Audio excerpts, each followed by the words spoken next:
Anda kembali di CNN Indonesia Prime News. Kapolda Jawa Tengah Irjen Pol Ahmad Lutfi menjenguk anggotanya yang menjadi korban penyerangan di RSUD Karanganyar pada Minggu sore.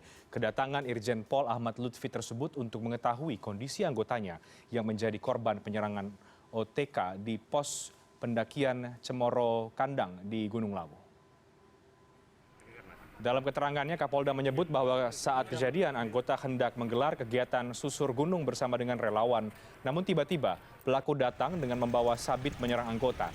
Akibat kejadian itu, Wakapolres Karanganyar Kompol Busroni mengalami luka ringan di bagian tangan, sedangkan sopirnya Bribda Hanif mengalami beberapa luka akibat sabetan sajam pelaku. Selain personel Polri, seorang warga sipil juga menjadi korban. Ketiganya saat ini telah mendapat perawatan di RSUD Karanganyar. Pelaku dinyatakan tewas saat dalam perjalanan setelah mendapatkan tembakan dari aparat. Gunung di daerah Lawu di Cemoro Kandang. Pada saat dia melakukan kegiatan, ada orang tidak dikenal dengan membawa sabit mengejar salah satu pamen kita. Tenaga medis kembali menjadi korban COVID-19. Seorang perawat yang bertugas di Poli Eksekutif RSUD Sidoarjo juga meninggal dunia akibat COVID-19 pada Sabtu pagi. Sri Agustin sempat dirawat selama 17 hari. Sebelumnya, seorang dokter yang bertugas di instalasi gawat darurat RSUD Sidoarjo meninggal dunia setelah sempat menjalani perawatan selama 3 hari. Tenaga medis kembali menjadi korban COVID-19. Sabtu pagi, seorang perawat yang bertugas di Poli Eksekutif RSUD Sidoarjo meninggal dunia. Sri Agustin sebelumnya sempat dirawat selama 17 hari hingga menjalani terapi plasma konvalesen. Sri Agustin juga memiliki penyakit penyerta, yakni penyempitan pembuluh darah. Sebelum dimakamkan, diadakan upacara penghormatan oleh seluruh dokter dan tim medis RSUD Sidoarjo. Jadi kita sebenarnya yang meninggal 2 dibanding 70 ya, persentasenya masih sedikit. Tapi ya harapannya jangan lagi terjadi karena kita sudah berikhtiar. Terapi untuk Bu Titin itu dirawat 17 hari, yang 15 hari pakai ventilator.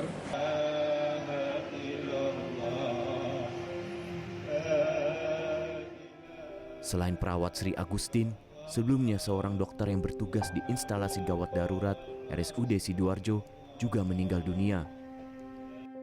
Selama ini, ia bertugas di unit gawat darurat Rumah Sakit Umum Daerah Kabupaten Sidoarjo dan menjadi garda pertama untuk menangani pasien-pasien COVID-19.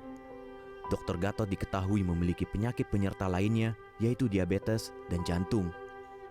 Hingga Sabtu 20 Juni 2020, ada 70 dokter dan tenaga medis yang terpapar COVID-19 di wilayah Sidoarjo. Dari jumlah tersebut, 3 diantaranya meninggal dunia setelah positif COVID-19. Tim Liputan, CNN Indonesia.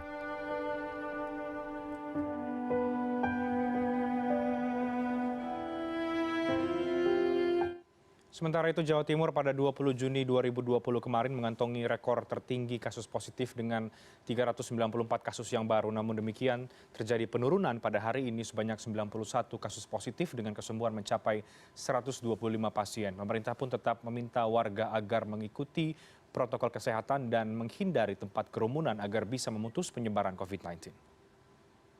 Perhatikan distribusinya, maka beberapa provinsi menunjukkan angka yang masih cukup tinggi.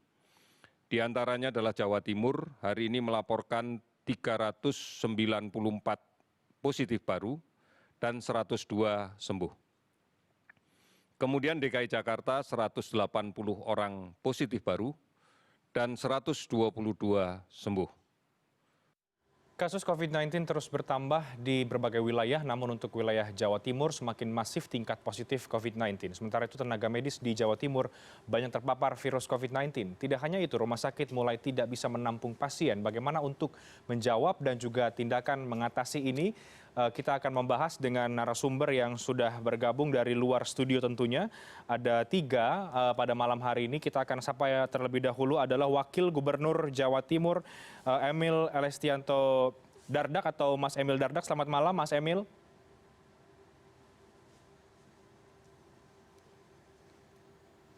Baik, kami masih mengalami gangguan komunikasi. Selamat malam, Mas Emil. Selamat malam, Assalamualaikum warahmatullahi wabarakatuh. Waalaikumsalam, apa kabar Mas Emil, sehat? Sehat, Alhamdulillah. Alhamdulillah. Dan kami juga akan sapa Ketua Ikatan Dokter Indonesia Jawa Timur, Dr. Sutrisno. Selamat malam, Pak Sutrisno, apa kabar? Selamat malam. Assalamualaikum warahmatullahi wabarakatuh. Waalaikumsalam. Baik. Mas. Dan juga bergabung bersama dengan kami epidemiologi dari Universitas Erlangga, Muhammad Athoillah Isfandiari. Selamat malam, Mas Ato. Selamat malam, Mas. Baik, kita membahas soal kasus COVID-19 di Jawa Timur yang secara jumlah masih cukup tinggi.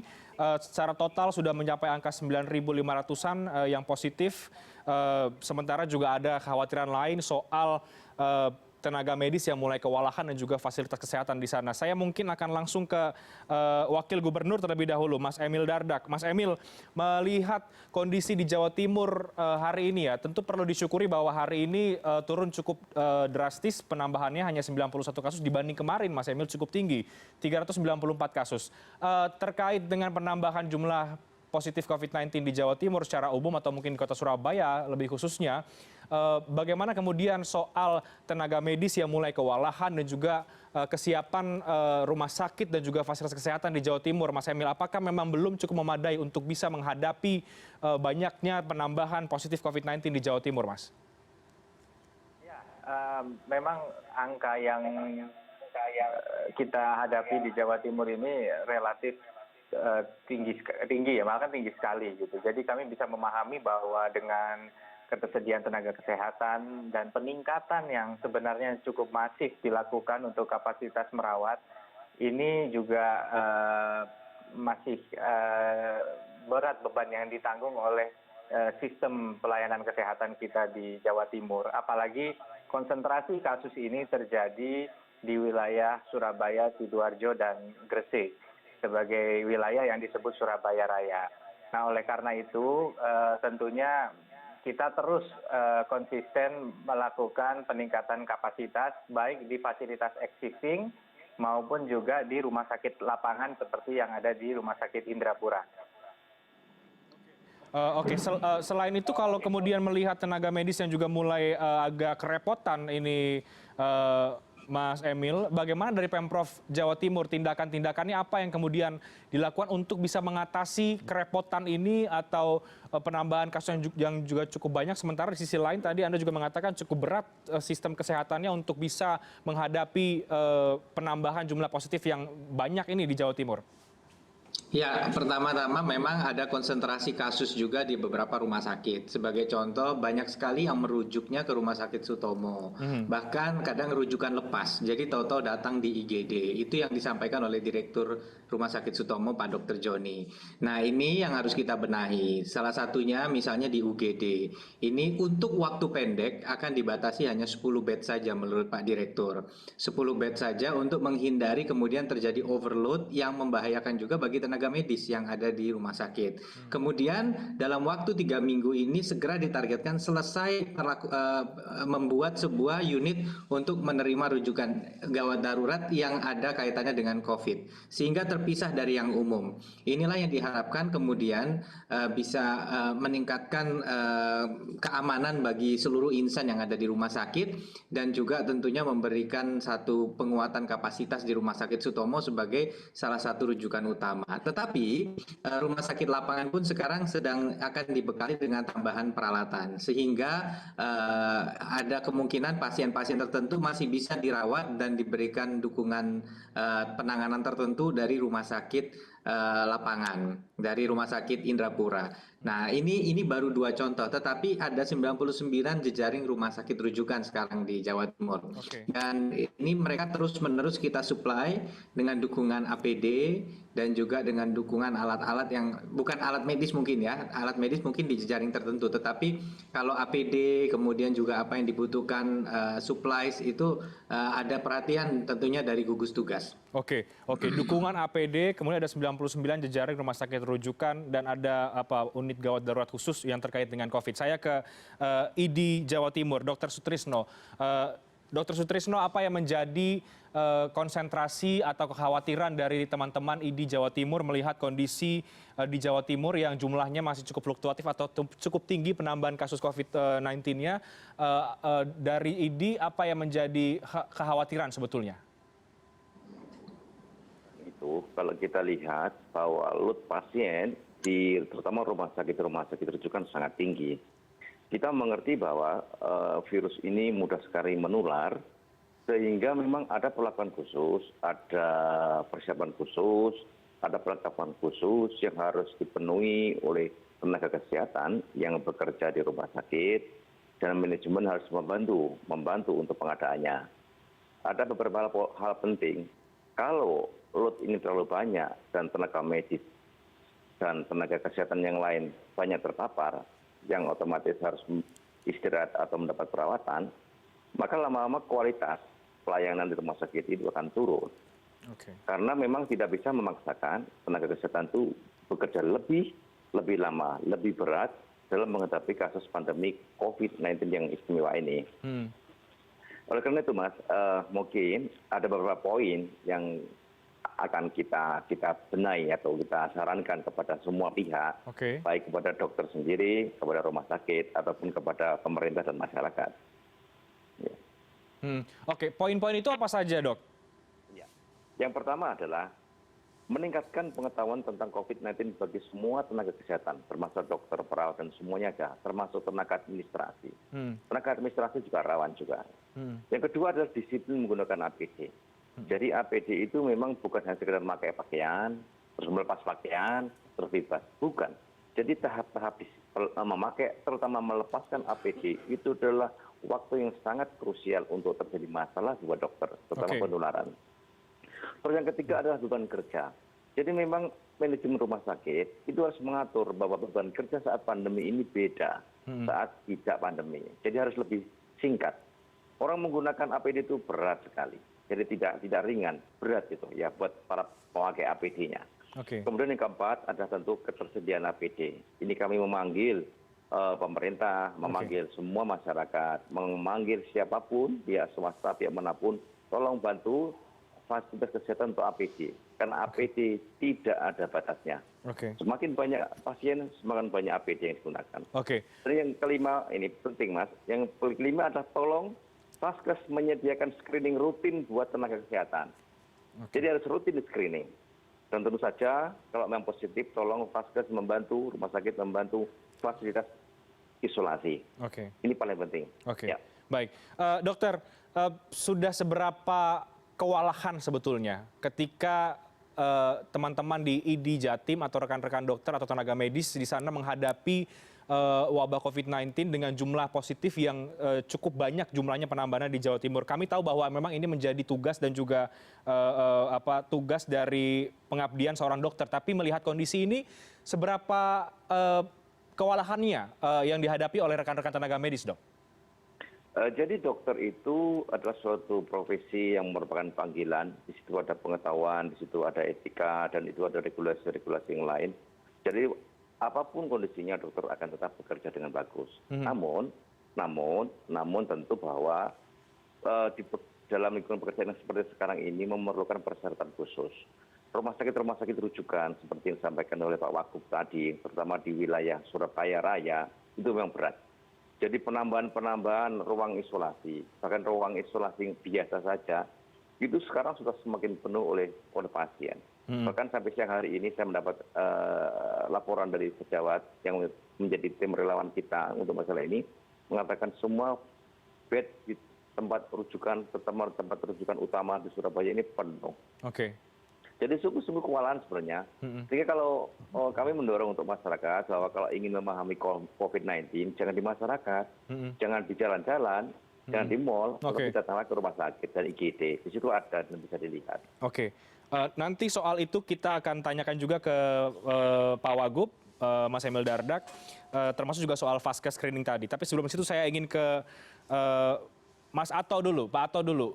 Bagaimana Anda melihat penambahan atau laju penambahan COVID di Jawa Timur ini, Mas Sato. Kalau kita lihat seminggu terakhir cukup tinggi, bahkan ini sudah hampir menembus angka 10.000 sebetulnya ya untuk kasus positif COVID-19. Apakah ini artinya sebetulnya di Jawa Timur sendiri sudah masuk ke titik puncak dari penambahan COVID-19? Atau ini masih belum apa-apa sebetulnya? Karena sebetulnya kan sebelumnya sempat meleset ya, harusnya kan di bulan Mei katanya penambahan tertingginya atau puncaknya. Tapi sampai bulan Juni ternyata masih cukup tinggi, Mas. Ya, jadi sebenarnya sejak awal kami di Universitas Airlangga sudah memperkirakan bahwa paling tidak di Jawa Timur, khususnya di Surabaya, itu memang puncaknya itu terjadi sekitar akhir Mei sampai bulan Juli, ya, karena di situ selain bahwa secara tren angka menunjukkan bahwa nanti akan terjadi puncak di bulan-bulan ini, kita juga menghadapi adanya fenomena mobilitas sosial, ya, seperti mudik, kemudian arus balik dan lain sebagainya. Di situ tentu saja akan sangat mempengaruhi interaksi sosial di masyarakat. Itu yang beberapa hal yang membuat kita sejak awal sudah memprediksi bahwa puncak pandemi di Jawa Timur, khususnya Surabaya Raya, karena memang 75% kasus di Jawa Timur ini memang berasal dari Surabaya Raya. Itu terjadi di bulan-bulan ini. Oke, jadi sebetulnya memang ini masih dalam tahapan belum masuk ke puncak pandeminya ya, Mas Sato, atau seperti apa? Ya, jadi kalau bicara puncak, bisa jadi ini puncak, tetapi ketika kemudian sebelumnya kita sudah melalui 3 tahap PSBB di Surabaya Raya ini. Kita berharap bahwa memang puncaknya itu terjadi pada angka orang yang terinfeksi tidak terlalu tinggi. Tapi ketika kemudian PSBB kemudian dicabut dan masyarakat merasa bahwa dengan dicabutnya PSBB itu lantas kemudian bukan lagi new normal, tapi kembali ke kebiasaan normal seperti dahulu, ya tidak menutup kemungkinan. Dan memang sudah sempat kita hitung kemarin bahwa setelah apa yang kita hitung sebagai puncak ini masih akan ada puncak lagi dalam waktu dekat. Ya, jadi kami masih memprediksi bahwa angka masih akan bergerak naik. Oke, angka masih bergerak naik. Saya akan ke Pak Wakil Gubernur kalau begitu, Mas Emil. Kalau melihat tadi yang dikatakan oleh Mas Sato ya, puncaknya masih akan naik, kemudian kita lihat seminggu terakhir penambahannya cukup banyak, bahkan bisa-bisa mengkudeta Jakarta ini kalau jumlahnya terus bertambah terus, karena Jakarta masih nomor 1 tapi sangat tipis perbedaannya. Sebetulnya dari kacamata Pemprov, apa yang sebetulnya terjadi Mas Emil di Jawa Timur atau mungkin di Surabaya Raya sampai laju penambahannya cukup tinggi belakangan ini? Tapi dijawabnya nanti ya, Mas Emil. Kita break terlebih dahulu, kami akan segera kembali sesaat lagi usai jeda.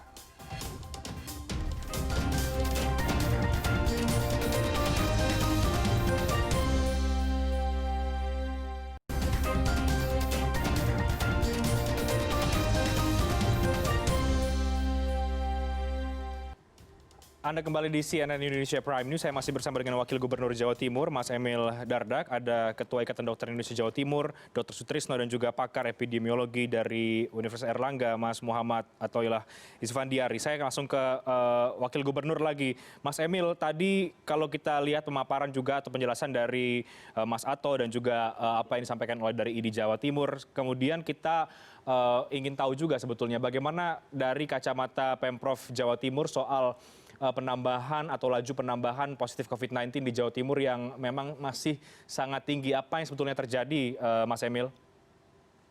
Ya, saya rasa tentunya kita sangat ingin mengetahui penyebab persisnya. Tetapi yang juga penting adalah langkah konkret yang harus kita lakukan supaya penyebaran itu bisa dihentikan.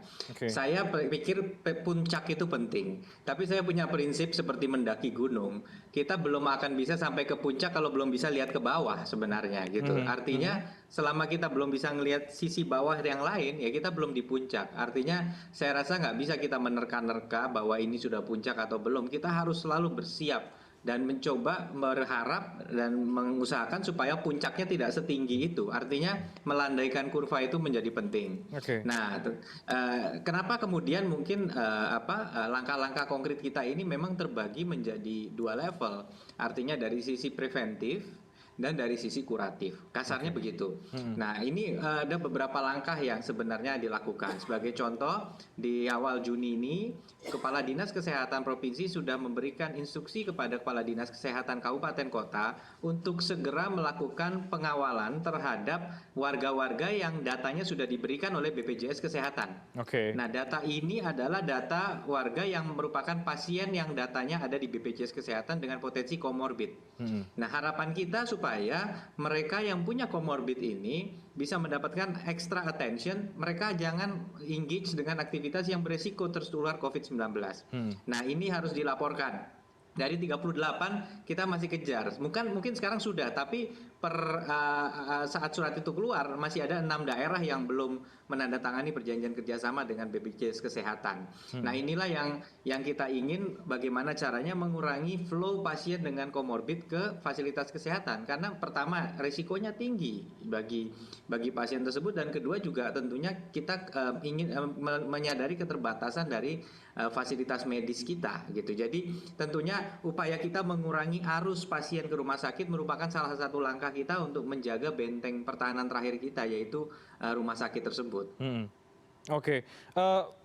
Kalau kemudian, termasuk juga tadi merespon apa yang disampaikan oleh ID, ini soal perhatian terhadap tenaga medis mengenai vaskes screening rutin dan sebagainya. Apa tanggapan dari Wakil Gubernur, Mas Emil? Ya, saya setuju.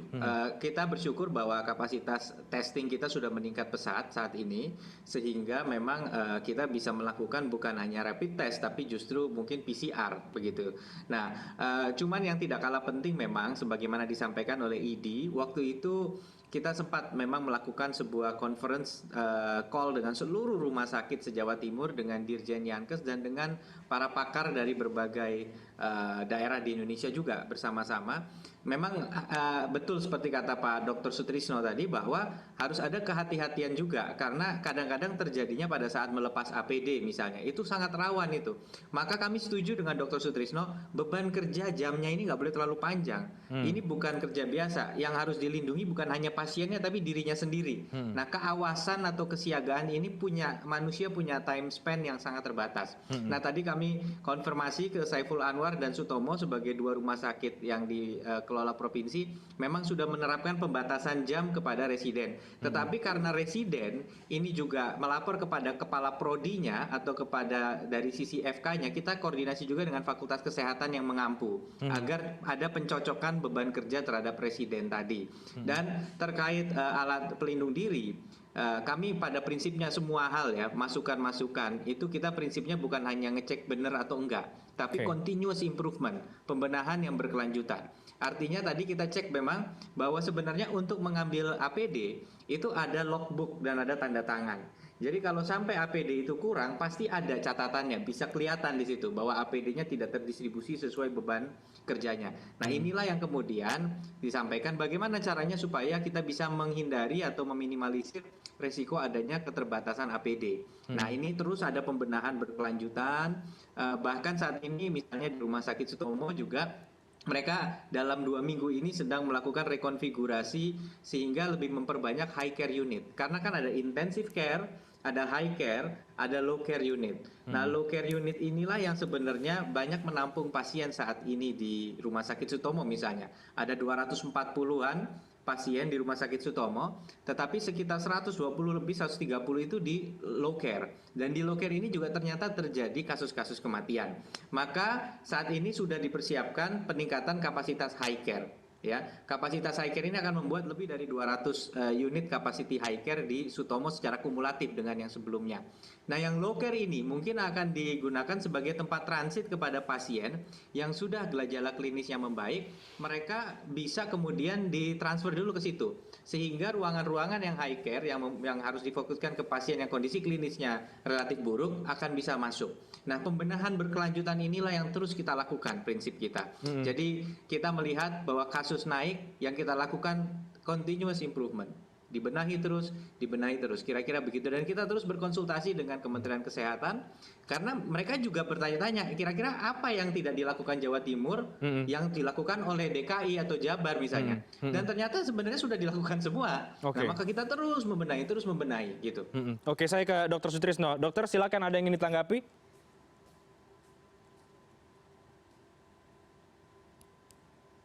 saya mohon maaf tadi kurang begitu masuk ke Oke. headset saya dari Pak Wagub.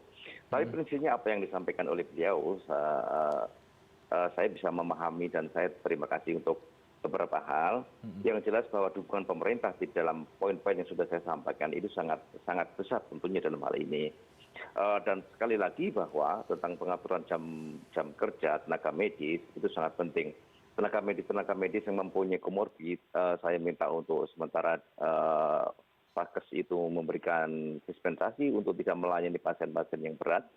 Kemudian beban-beban yang di klinis, beban operasi elektif sementara untuk dikurangi dulu atau ditunda, sehingga memang semuanya fokus kepada penanganan COVID-19 ini. Saya menambahkan, Mas, bahwa memang saat ini barangkali perlu dipikirkan untuk asuransi tenaga kesehatan. Jadi semua pelaksana bisa mendapatkan asuransi yang khusus, sehingga dia akan mendapat perlindungan, sehingga dalam bekerja dia akan lebih tenang. Gitu. Kemudian kita di Jawa Timur juga membentuk tim mitigasi. Jadi artinya untuk tenaga kesehatan, kita dokter, terutama dokter, nanti kita akan menggandeng perawat juga dan tenaga kesehatan yang lain. Kita mulai dari dokter, kita membentuk tim mitigasi. Dengan harapan kita bisa mengerti dan memahami dinamika permasalahan yang terkait dengan kesehatan para dokter di dalam memberikan pelayanan pada COVID-19 ini. Jadi harapannya nanti dengan tim mitigasi ini, apalagi ditambah dengan asuransi, maka poin-poin yang kita sampaikan nanti akan bisa secara simultan akan menambah kualitas pelayanan dokter, tapi sekaligus juga menambah ketenangan dokter dan paling penting meningkatkan keselamatan dokter di dalam memberikan pelayanan di dalam pandemi COVID-19 ini. Oke, baik. Dr. Sutrisno, dari teman-teman ID sendiri, apa aspirasinya? Maksud saya begini, ketika jumlahnya cukup banyak di Jawa Timur penambahannya, tentu kan ini berdampak juga terhadap teman-teman tenaga medis. Dari Anda, menurut Anda apa yang membuat kasus penambahan COVID-19 di Jawa Timur ini masih cukup tinggi sampai dengan hari ini? Apa yang ID lihat soal itu? Sebenarnya kalau dari segi kesehatan, dari dunia medis kan sebenarnya firm. Jadi karena virus ini menyebarnya lewat droplet, jadi lewat lubang hidung dan mulut, sebagian ya mata dan cairan tubuh sedikit. Yang paling utama adalah hidung dan mulut. Otomatis virus ini bisa terhenti kalau mobilitas manusia, kontak manusia, hubungan jarak dekat manusia ini dihentikan. Jadi kalau mau ya semuanya istirahat dan freeze. Kan gitu. Ya, istilahnya PSBB, istilahnya lockdown segala macam. Jadi itu saja saat ini saya berhenti aja semuanya 2 minggu, sebenarnya sudah luar biasa. Tetapi dalam konteks ini kan tidak bisa seperti itu, ya kan? Apalagi di Jawa Timur, mohon maaf dari survei yang dikerjakan siapapun, ternyata tingkat kepatuhan untuk menjaga jarak, kepatuhan untuk menutup lubang-lubang alami ini, dan segala macam modelnya social physical distancing itu kepatuhannya sangat rendah. Dan itu akan membuat kenapa penyebaran ini akan semakin lebih cepat. Dan jujur saja sebenarnya orang tanpa gejala di Surabaya Raya itu sangat besar. Artinya kita boleh melihat orang itu sehat, tapi dia bisa membawa virus. Oleh karena itu, saya minta 3T, tes, treat, and trace ini harus memang diintensifkan. Terutama adalah tes dan tracing. Ya kan? Kalau treat mungkin banyak ke fasilitas kesehatan. Dan saya minta gugus tugas ini di tiap-tiap kabupaten, di tiap-tiap regional ini monitor ketat dinamika apa yang terjadi. Sehingga setiap saat bisa memberikan solusi, bisa mencarikan penyelesaian yang baik setiap ada gerakan perubahan di daerahnya masing-masing. Mungkin saya jujur mungkin di Surabaya Raya ini yang paling berat saat ini. Ya, paling berat gitu. Paling beratnya kenapa, Dok? Ya karena memang satu, penduduknya banyak, mobilitasnya sangat tinggi, kepatuhannya rendah, dan faktanya kasusnya makin banyak, yang butuh perawatan di rumah sakit makin banyak, dan bed rumah sakit tidak mampu lagi menampung. Nanti soal tes dan juga trace kita tanyakan ke Wakil Gubernur, tapi saya ke Mas Atoilah lagi. Mas Ato, selain mobilitas yang tinggi ya, yang masih banyak, dan soal kepatuhan tadi yang disoroti oleh ID, apa menurut Anda yang memperparah keadaan, katakanlah di Surabaya Raya yang justru jumlahnya semakin banyak ini, Mas Ato? Kalau bilang parah mungkin kita harus objektif ya, bahwa peningkatan kasus itu tidak selalu bisa dimaknai negatif. Dan juga memang harus kita syukuri kalau memang itu merupakan konsekuensi dari peningkatan kapasitas pemeriksaan. Tapi pemeriksaan kapasitasnya dinaikkan itu juga harus dilihat bahwa apakah positivity rate-nya itu juga ikut meningkat atau tetap atau berkurang. Kalau misalnya kapasitas tesnya ditingkatkan, kemudian positivity rate-nya itu juga meningkat, nah itu baru bisa kita katakan bahwa ada masalah di situ. Bahwa artinya itu membuktikan hipotesis bahwa memang tingkat penularan di masyarakat memang benar-benar cukup tinggi. Tapi kalau misalnya peningkatan jumlah absolut, itu kemudian ketika dihitung ternyata positivity rate-nya itu mengalami penurunan. Jadi sebenarnya di satu sisi kita semakin bisa mengidentifikasi penyakit itu, dan di sisi lain kita juga bisa mengambil kesimpulan sementara bahwa kita semakin ke arah bisa mengendalikan penyakit itu.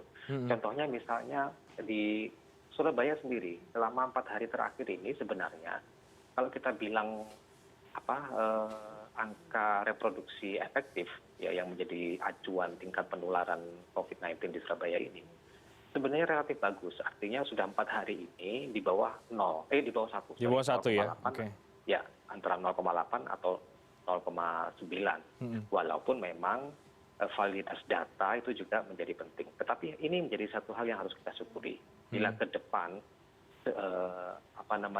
angka reproduksi efektif ini bisa bertahan di angka di bawah 1, maka sebenarnya kita sudah satu langkah menuju ke pengendalian penyakit ini. Dan juga kita melihat hari ini di salah satu kabupaten di Jawa Timur yaitu Madiun itu sudah dideklar sebagai zona hijau. Tentu hal ini perlu disyukuri, tapi juga perlu jadi kita pertanyakan apakah memang zona hijaunya itu karena memang prosedurnya sudah dilakukan atau memang tidak ada testing di situ. Itu yang harus kita cermati ya. Dalam hal ini saya tidak akan lebih jauh ke alasannya, mungkin nanti akan gugus tugas yang nanti akan mengevaluasinya. Tetapi artinya tidak seluruh peningkatan kasus itu harus kita maknai sebagai fenomena yang negatif. Tetapi sekali lagi, bagaimana tadi disampaikan oleh Dr. Sutrisno, beban Jawa Timur ini 75% memang di Surabaya Raya. Sehingga seandainya terjadi penurunan kasus atau pengendalian kasus di daerah-daerah yang kebetulan memang tidak terlalu dominan, tentu saja secara umum itu tidak terlalu mempengaruhi angka peningkatan kasus secara umum di Jawa Timur. Dan juga satu hal lagi adalah bahwa jadi peningkatan kasus ini juga sangat tergantung pada implementasi dari syarat WHO yang ke-6 di dalam upaya untuk menuju ke new normal, yaitu pelibatan peran serta masyarakat. Nah, jadi artinya di situ juga harus tergambar upaya-upaya yang juga dilakukan secara swadaya oleh masyarakat. Jadi termasuk kalau di Surabaya misalnya ada kampung Surabaya, Wani, Jogo, Surabaya dan lain sebagainya, yang kalau misalnya kemudian itu terimplementasi dengan bagus dan nanti terjadi penurunan jumlah kasus baru yang cukup signifikan, maka bisa dikatakan sebenarnya kita sudah bisa mengendalikan penyakit ini meskipun secara absolut jumlah penyakit itu bertambah. Jadi itu kira-kira. Ya, tapi kan kalau masifnya tes itu setuju ya bahwa kemudian penambahan kasus tidak bisa kita lihat sebagai satu hal yang negatif begitu, karena artinya kan di sisi lain artinya pemerintah daerah juga sudah melakukan tes yang cukup masif. Tapi kita lihat di sini positivity rate-nya kan tampaknya masih cukup tinggi ya Mas Sato. Dari segi kebijakan menurut Anda baik di pemerintah daerah atau di pemerintah kota di Surabaya, apakah menurut Anda sudah cukup maksimal untuk bisa menekan laju penambahan tadi atau bisa memberikan edukasi yang baik kepada masyarakat agar kemudian bisa sama-sama melibatkan partisipasi masyarakat tadi itu untuk bisa menekan laju penambahan tadi itu, Mas Sato? Secara regulasi saya kira memang sudah ada upaya dari pemerintah daerah. Jadi dengan adanya perwali, perbuk dan beberapa regulasi lain yang intinya ingin melibatkan masyarakat di dalam upaya pengendalian penyakit ini, tetapi apabila regulasi itu tidak disertai dengan juknis maupun aturan-aturan yang mengatur tentang sanksi maupun reward ya bagi yang melanggar dan yang melaksanakan protokol kesehatan dengan patuh, saya kira nanti regulasi itu akan menjadi suatu regulasi yang tidak memiliki daya paksa ya, mengingat bahwa protokol kesehatan itu adalah sesuatu yang tidak biasa, sesuatu yang mungkin secara pada umumnya masyarakat tidak melakukannya, dan segala hal yang baru dan yang tidak biasa tentunya juga akan sulit diimplementasikan bila hanya mengandalkan pada kesadaran pribadi tanpa dengan adanya aturan-aturan yang lebih mengikat. Saya kira mungkin itu yang perlu ditingkatkan dari apa yang sudah dilakukan oleh pemerintah daerah. Oke, baik. Usai jeda, saya akan ke Wakil Gubernur. Kami akan tanya karena tadi juga menurut IDI dan juga dari Mas Ato, epidemiolog, beban terbesar ada di Surabaya Raya, jelas karena datanya adalah paling banyak di sana. Bagaimana kemudian koordinasi pemerintah daerah dengan pemerintah kota atau pemerintah daerah di Surabaya Raya dari pemerintah daerah Jawa Timur? Kita bahas nanti usai jeda, kami akan segera kembali sesaat lagi.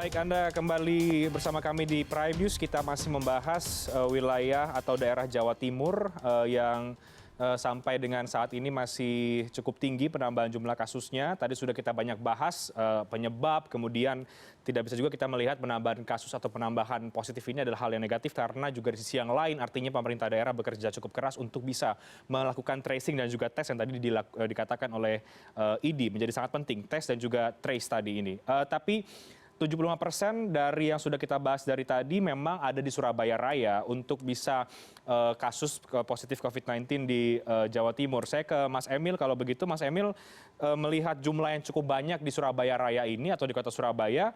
Nah, sekarang bagaimana kemudian koordinasi antara pemerintah daerah Jawa Timur dengan Pemkot Surabaya dengan atau daerah-daerah yang masuk dalam Surabaya Raya tadi itu? Seperti apa Mas Emil? Ya, kita kembali ke 3T yang disampaikan oleh Dr. Sutrisno tadi dan Pak Atoilah, bahwa tracing, testing, dan treatment adalah hal yang paling penting. Nah, sekarang kalau kita lihat dari sisi testing saja, ada BBTKL, ada BBKL, ada Rumah Sakit Sutomo, banyak sekali, ada Institute of Tropical Disease. Ketersediaan lab untuk testing juga relatif sangat banyak di kawasan Surabaya Raya.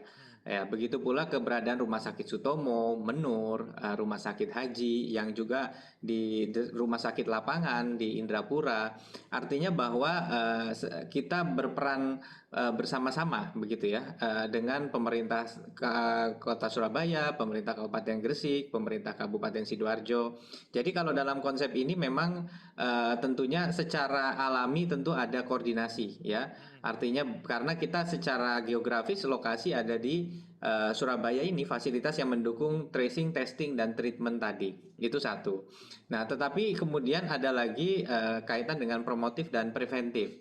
Nah, disinilah kemudian ini dirajut semakin erat dengan konsep Forkopimda. Artinya Polda dan Pangdam juga turut terlibat aktif.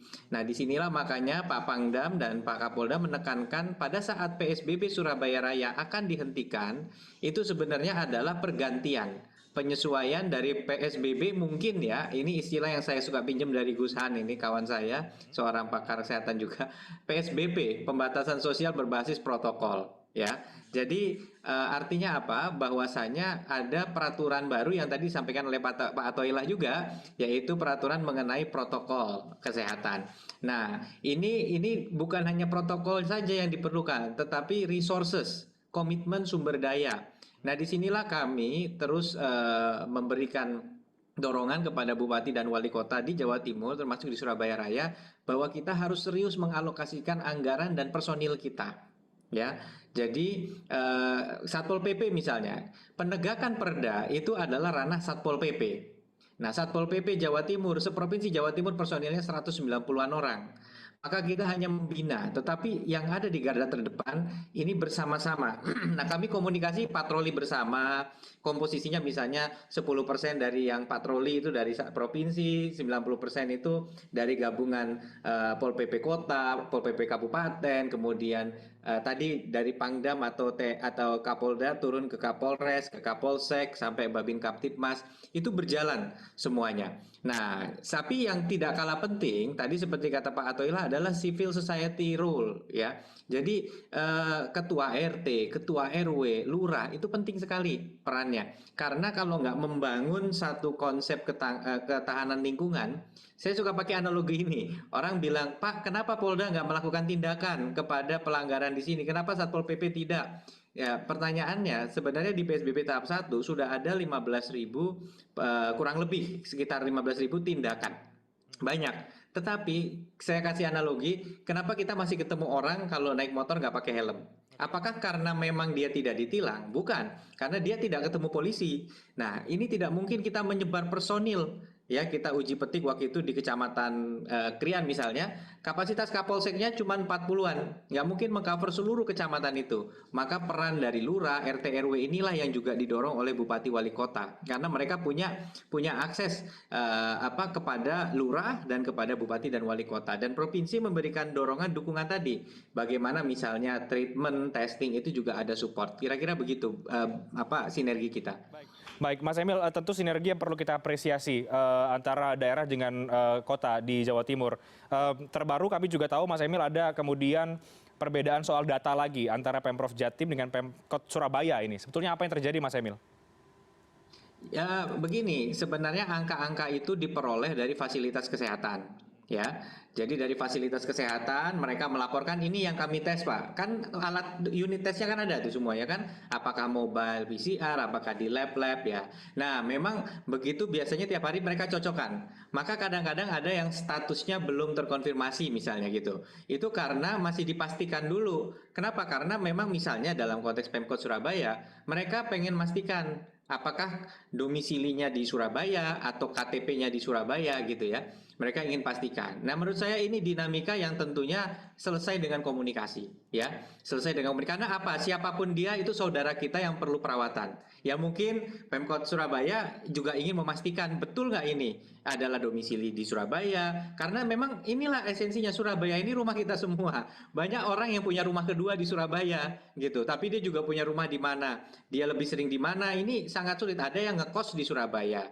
Ya, jadi ya memang nggak gampang kalau mau mengatakan orang ini eksklusifkah dia di Surabaya atau tidak gitu. Nah, inilah sebabnya kita menghormati saja kalau memang ada pandangan begitu, tetapi ujungnya yang paling penting dia harus dapat perawatan, tracing harus jalan. Kita harus telusuri dari pasien tersebut kontak eratnya siapa. Masalah itu ditempatkan di mana? Oke lah, ini masalah statistik. Tapi yang lebih penting follow up-nya gitu. Jadi kalaupun sempat ada silang pendapat atau perbedaan data dan sebagainya antara Pemkot dengan Pemda, itu adalah satu hal yang menurut Anda bagian dari dinamika saja dan memang hanya selesai atau bisa diselesaikan dengan komunikasi yang baik, karena ujung-ujungnya lagi-lagi adalah bagaimana agar kasus ini atau masyarakat atau yang mereka yang sakit dapat tertangani dengan baik. Begitu Mas Emil, atau seperti apa? Iya, siap. Betul. Baik, saya ke Mas Ato kalau gitu. Mas Ato, bagaimana menurut Anda evaluasi ya yang seharusnya dilakukan oleh baik Pemkot di Surabaya Raya dengan pemerintah daerah di Jawa Timur? Lagi-lagi adalah ujungnya adalah demi kebaikan bersama dan untuk bisa menekan laju penambahan COVID-19 tadi itu. Ya, mungkin pertama saya juga tertarik ya ingin mengomentari terkait dengan masalah data. Jadi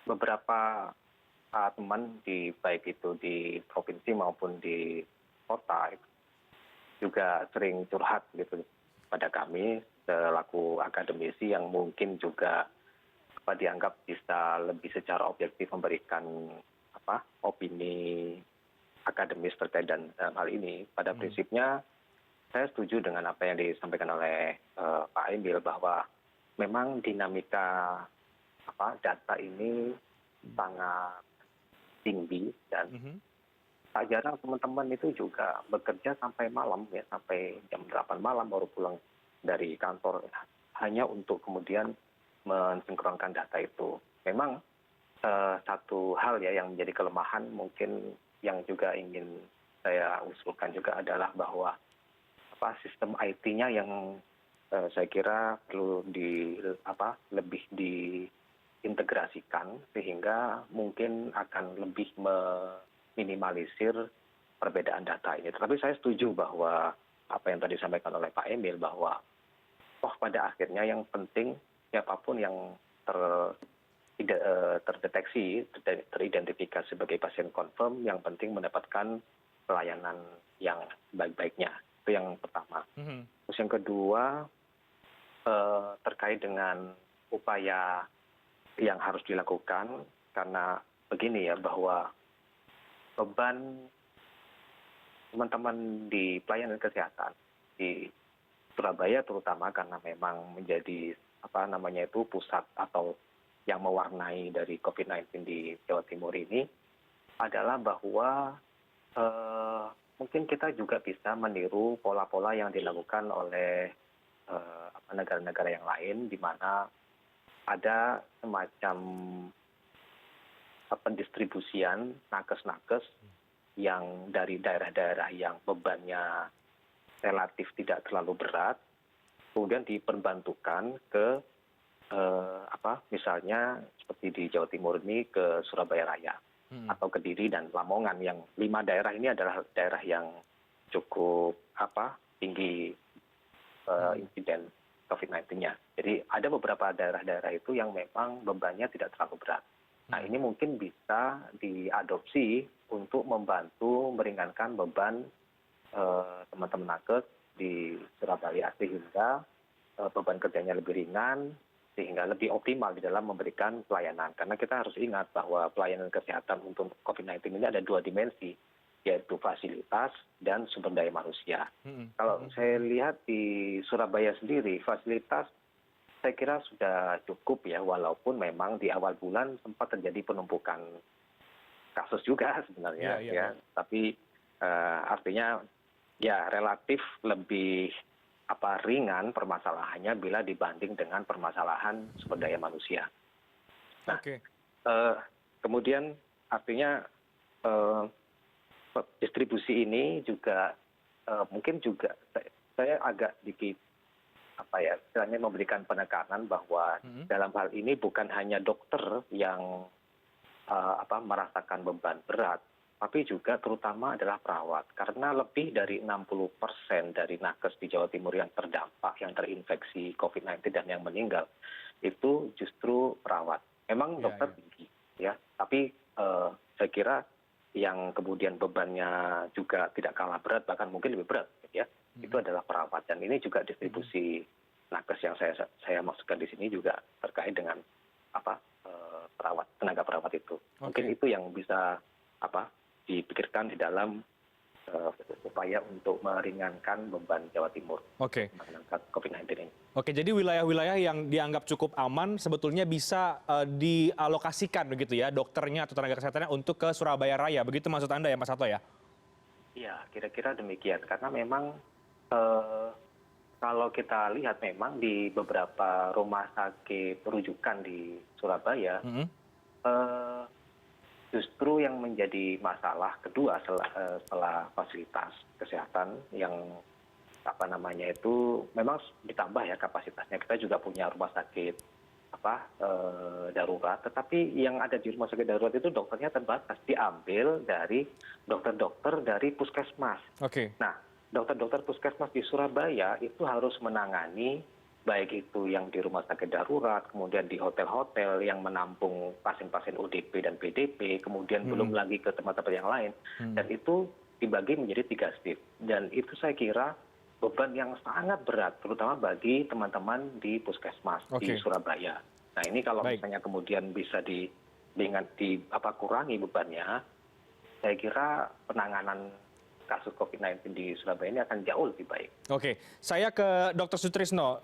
Dok, bagaimana menurut Anda dengan kemudian usul atau kemudian masukan dari Mas Toto tadi soal bagaimana atau alokasi tenaga medis ataupun dokter ke wilayah-wilayah yang zonanya masih cukup berbahaya seperti di Surabaya Raya dari daerah-daerah yang lain. Tapi kita bahas nanti usai jeda di segmen terakhir dialog, termasuk juga kita akan bahas terakhir di dialog nanti Pak Wagub, Mas Ato dan juga Dr. Sutrisno, perlukah kemudian Surabaya Raya ada PSBB jilid keempat seperti yang beberapa hari terakhir mulai kembali muncul di ruang-ruang publik diskusinya. Kita bahas nanti usai jeda, kami akan segera kembali.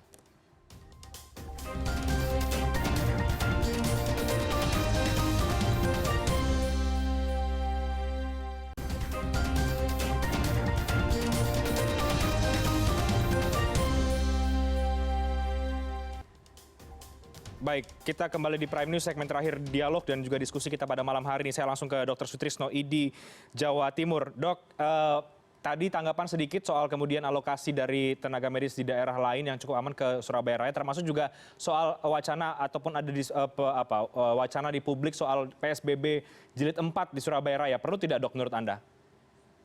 Iya. Yang pertama, sebelum saya lupa, bahwa tadi Dr. Ato menyatakan, saya merefer bahwa positif tidak tentu jelek. Ini ada hal yang penting. Memang betul bahwa positif tidak terlalu jelek bila kasus-kasus yang memerlukan perawatan, kasus-kasus yang berat itu tidak membanjiri rumah sakit. Artinya hanya sekedar positif ya. Tapi begitu positif banyak, tetapi kasus yang dirawat harus banyak, kasus yang berat banyak, kasus yang kritikal banyak. Ini yang harus mendapat perhatian khusus ya. Oleh karena itu, karena positif tidak terlalu jelek, saya menghimbau kepada gugus tugas Satgas di wilayah Jawa Timur. Jadi jangan takut kalau menemukan positif banyak, nggak usah ditutup-tutupi, buka aja, itu lebih bagus. Karena mapping daerahnya akan lebih kelihatan, sehingga penanggulangannya akan cepat disesuaikan. Gitu. Jadi itu penting. Terus yang kedua, di Jawa Timur itu anggotanya itu terkonsentrasi di Surabaya dan Malang. Jadi di Malang saja yang terdaftar di ID sejauh yang saya tahu itu ada 3.000 lebih, 3.300. Surabaya jauh lebih banyak dari itu. Sedangkan di tempat-tempat lain itu ada yang 150, ada yang 200, ada yang 200. Jadi artinya konsentrasi anggota ID di Jawa Timur itu most of them tinggal di Surabaya, kemudian Sidoarjo dan Gresik. Jadi artinya sekarang yang Surabaya Raya itu memang itu sudah tempatnya para dokter tinggal di sana jauh lebih banyak dari tempat lain. Sehingga memang menurut saya adalah bagaimana mengatur, memanage tenaga yang cukup ini untuk bisa bekerja menanggulangi masalah yang ada di Surabaya. Dan itu penting itu. Ya. Dan karena saya kira kalau pegawai negeri ini kan kita bisa ya yang berkompeten, yang berwenang bisa mengatur bagaimana mengatur ketenagaan ini, baik itu dokter, perawat, dan tenaga kesehatan yang lain, termasuk tenaga administrasi, bisa mengatur, mengcover daerah Surabaya Raya dan sekitarnya. Baik. Ya. Oke, soal PSBB jilid 4, Dok, perlukah menurut Anda Surabaya Raya? Begini, kita mesti harus sepaham bahwa memang sebenarnya yang paling baik itu orang diam tinggal di rumah selama 2 minggu. Itu selesai sebenarnya, ya kan? Itu kalau dari medis, ya situ udah selesai itu ya, pakemnya di situ. Cuman masalahnya mengatur manusia sekian juta, 3 sampai 5 juta itu kan nggak bisa seperti itu. Nggak bisa seperti itu. Sehingga itulah seni, ada modifikasi, seperti yang disampaikan seperti Pak Wagub tadi. Jadi kalau orang tinggal di rumah, kan kita nggak mungkin lah bagaimana ekonominya, bagaimana sosial. Ada pertimbangan yang lain tentu yang tidak penting juga. Baik. Tetapi yang tidak boleh ditawar ini, Mas, yang nggak boleh ditawar adalah protokol kesehatan itu harus dipenuhi. Harus dipenuhi. Jadi yang selama ini yang kita semua sudah dengar protokol kesehatan itu, ini harus dipenuhi.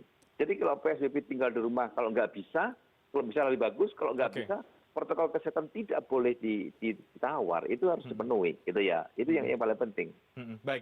Terakhir saya ke Mas Emil, Wakil Gubernur Jawa Timur. Bagaimana Mas Emil kesimpulan yang Anda catat juga dari diskusi kita, termasuk juga soal memastikan bagaimana rumah sakit semuanya siap, meningkatkan kembali kepatuhan masyarakat, diingatkan kembali, dan juga koordinasi yang baik. Serta tadi itu soal PSBB Surabaya Raya jilid 4, apakah itu mungkin dilakukan Mas Emil? Silakan. Baik, kalau kita bicara mengenai tenaga kesehatan, saya pikir ide redistribusi itu adalah ide yang menarik dari Pak Atoila. Apakah redistribusi di dalam Jawa Timur atau justru dengan lintas provinsi? Kita juga dengan TNI dibantu juga kaitannya personil-personil medis. Rumah sakit lapangan itu juga disupport oleh tenaga-tenaga medis dari TNI, bahkan koordinatornya juga dari TNI. Jadi juga perhatikan yang disampaikan oleh Pak Dr. Sutrisno juga betul bahwa konsentrasinya memang di sini, tapi mungkin redistribusi nanti akan berpengaruh di daerah-daerah lain kalau muncul justru di luar Surabaya dan bisa disupport di dekatnya. Tapi waktu Rumah Sakit Infeksi Airlangga, jadi di Universitas Airlangga mengembangkan bangunan menjadi Rumah Sakit Infeksi Airlangga, itu kita dapat support dari grup, ada beberapa grup usaha. Kayaknya juga ada yang afiliasi dengan CNN juga. Ini kemudian dengan Universitas Airlangga sebagai tempatnya, mereka menyediakan alatnya dan kami merekrut tenaga kesehatannya. Jadi tenaga para medis maupun dokter. Jadi kita merekrut tambahan juga. Nah inilah yang kita lakukan, hampir 100 tenaga itu direkrut. Belum lagi yang di rumah sakit lapangan juga ada banyak relawan. Jadi memang kita pastikan jangan satu sisi, jangan hanya fasilitasnya tapi melupakan bahwa personilnya harus memadai. Itu yang paling penting. Nah, makanya kembali ke kaitan yang terakhir tadi terkait penerapan apapun itu namanya PSBB atau peraturan wali kota atau bupati, kita harus empiris lah ngelihatnya ya. Kita lihat dulu. Tadi memang kata Pak Atoila di saat yang sama transmission rate itu ada sedikit perubahan angka gitu ya. Tetapi yang kita harus lihat sumber masalahnya ada di mana begitu ya. Karena sebenarnya kita sempat khawatir juga PSBB disalahartikan ada euforia kebebasan. Yeah. Padahal sebenarnya kegiatan-kegiatan kayak, mohon maaf saya merujuk ada provinsi lain ya, ibu kota saat ini menutup berapa banyak pasar karena terjadi penyebaran. Pasar selama PSBB pun tidak tutup. Nah, maka kami fokus ke langkah konkret ya. Tapi apapun bisa terjadi. PSBB reaktivasi bisa terjadi, tapi itu harus merupakan dorongan dari kepala daerahnya juga ya. Dan tapi sambil kita berjalan, toh sekarang protokol kesehatan berjalan, kepatuhan itu yang kita tingkatkan. Kita ingin coba misalnya di pasar rakyat ini, kita lagi mau coba, kemarin kami sudah kontak dengan Bupati Sidoarjo dan tim pakar Artificial Intelligence melakukan uji coba pilot project menggunakan software CCTV sehingga bisa kemudian melihat kepatuhan penerapan masker, social distancing, itu bisa dilakukan secara computerized. Jadi hasilnya mana pasar yang efektif, mana yang tidak bisa cepat ketahuan. Ada satu sistem command center yang lebih efektif. Oke, baik. Terima kasih banyak Mas Emil, Wakil Gubernur Jawa Timur. Terima kasih banyak Dr. Sutrisno, Ketua Ikatan Dokter Indonesia Jawa Timur dan juga epidemiologi dari Airlangga, Universitas Airlangga, Mas Muhammad Atoila Isfandiari. Mudah-mudahan dari apa yang sudah kita bahas hari ini bisa bermanfaat dan tentu kita akan tunggu langkah-langkah konkret dari Pemprov Jawa Timur dan juga dari semua pihak agar kemudian di Jawa Timur bisa ada hasil yang positif, maksud dalam arti untuk peningkatan kasusnya tidak lagi menjadi banyak dan agar kemudian semua masyarakat bisa lebih patuh dan bisa menekan bersama laju penyebaran COVID-19 di Jawa Timur. Terima kasih banyak Bapak sekalian sudah bergabung pada malam hari ini. Arab Saudi kembali membuka masjid-masjid yang berada di kota Mekah. CNN Indonesia Prime News akan segera kembali.